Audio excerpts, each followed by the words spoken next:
Good morning. This morning, Sunday after Easter, we look at laughter, humor. Too often we look at Christ and we think in solemn terms. A friend, he's now deceased, but a retired pastor, Earl Martin, he had this picture hanging in his study. I do too. And he told anybody who would listen that this was his favorite picture of Christ. Lee Doman also has a frame when he does his concerts. He has it up on a pedestal. How about that? They had Jesus laughing. Yeah. And I do have it at home. Of Jesus obviously having a good old belly laugh. Which is to say that being in a relationship with Christ, being in a relationship with God, is not all sadness, not all solemnness.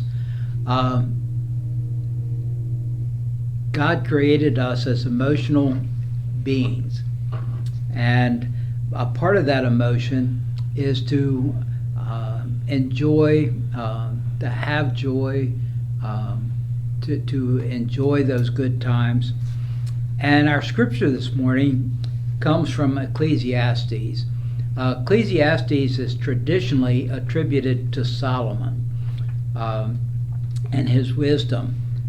Recent academic study, and this, when I say recent, this is with the advent of the discovery of the Dead Sea Scrolls, and this happened in 1949.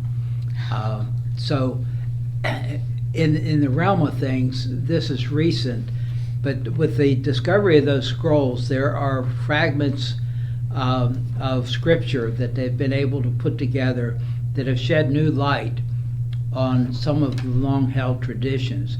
And this scripture is one of those that has fallen, or knowledge has caused the traditional view that Solomon wrote this to be cast in doubt. There are phrases that are used, there are words that are used that are Persian expressions, and this moves the thinking from the time of Solomon around 900 BC into this time of exile, which is around in the 400 to 500 BC time frame. And there are some that even point that there are some references that would move it all the way up to 180 BC. And obviously with these earlier dates, Solomon couldn't have written it. So the thinking there is that somebody who had studied Solomon and his writing, it was the author. But the long-held tradition, still widely held, is that Solomon is the author of Ecclesiastes. For those of you that were teenagers in the 60s, I believe it was a group called the Byrds that recorded a time for all seasons, which the earlier part of Ecclesiastes is quoted, or is a basis for the words of that song. But our scripture comes from the 8th chapter, verses 15, 16, and 17. So I commend enjoyment, because there's nothing better for people to do under the sun but to eat, drink, and be glad. This is what will accompany them in their hard work during the lifetime that God gives under the sun. Then I set my mind to know wisdom and to observe the business that happens on earth, even going without sleep day and night. I observed all the work of God, that no one can grasp what happens under the sun. Those who strive to know can't grasp it. Even the wise are set on knowing, who are set on knowing, are unable to grasp it. And what the writer seems to be saying here is that if you devote all of your time to trying to understand and know the mind of God, there won't be time for anything else. And so if you're going to have a well-balanced life, an emotionally well-balanced life, there needs to be something else that enters into it. And hence, so I commend enjoyment, because there is nothing better for people to do under the sun but to eat, drink, and be glad. Now, in the time of the Gospels, the time after Christ, there's a perversion of this wisdom here that comes out of the Gnostics. And that is that there's spirit, there are two realms of the world. There's spirit and material. Spirit is good, material is evil. Spirit being who God is, material, our physical bodies. And this caused the creeds, the Nicene Creed and the Apostle Creed, to come into existence, because there was this heresy was being perpetuated on the church, that because the physical body is evil, then Jesus Christ could not have been a living, breathing human being, because he would have had to have a physical body, and therefore that would be evil. And we know that Jesus is from God, therefore he must be spirit.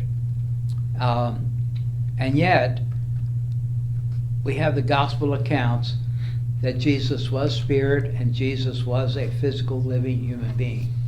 And so the creeds come into being as a way of balance or marrying those two thoughts together there. But out of the Gnostics, they focused on wisdom, which relates to the Solomon and Ecclesiastes here, that they focused on wisdom, and there was this teaching that for only the select, those that were anointed by God to receive it, there was special knowledge, and that once you obtained that, whatever you had done in your life wasn't a problem. You could have lived the worst life possible. Deathbed confession comes to mind. You could have lived the worst life possible, as long as you exercised that knowledge before you physically died, then all was all right. You moved from that material evil into spirit with the exercise of that special knowledge. And so they would live lives contrary to Christian teaching.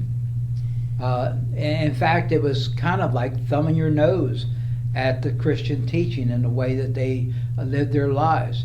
It was eat, drink, and be merry.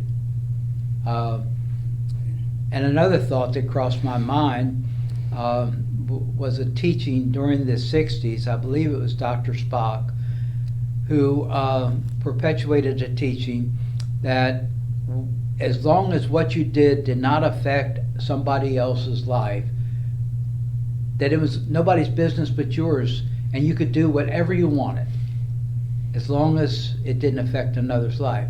Now the reality is, to live in community, there is nothing that you can do that will not affect other people in the community.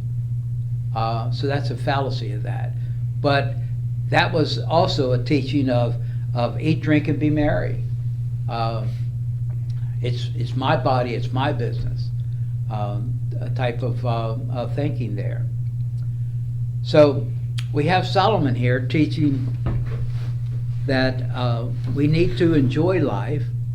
We need to be like Christ. We need to have that belly laugh from time to time and have a good time. The film that Pastor Don used for the Second Sunday Cinema last week was Risen. Not to be confused with the television series Risen, but a movie that was produced several years ago that chronicles the experience of a Roman centurion, a tribune, who encountered Christ and the resurrection there, and what transpired there, and I've lost my thought completely. The actor that was portraying Christ in that film portrayed in the resurrection appearances to the disciples, did so with a ready smile, and one who was enjoying life, as opposed to the disciples who are still trying to make sense of all of this, and these confused, somber faces that are around him, but that ready smile, and that just really resonated with me in thinking about a relationship with Christ. And also it was with his Father, because the burden had been removed from his shoulders. He did what he was sent to earth to do, so he was relieved that that part was behind him, and now he gets to be ascended into heaven, and the ones that are left here are the ones that are still dealing with life on earth until they could reach the part that Jesus did after his experience on the cross, to be transformed to ascend to heaven. So to him, what a relief it is. He'd be smiling all the time. I would be too. Yeah. Like nowadays, we'll live till we get retired. We'll have an empty nest. We can do whatever we want to.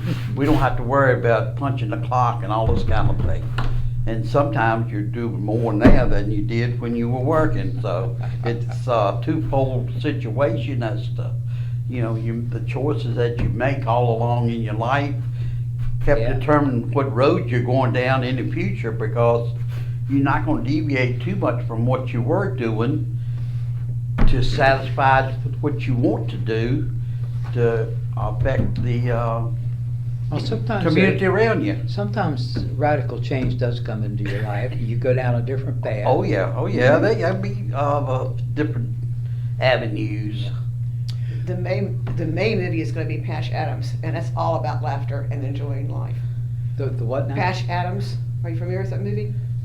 Robin Williams. It's a story of a doctor who spreads laughter and joy in hospitals. Yeah. And the doctor went to UVA.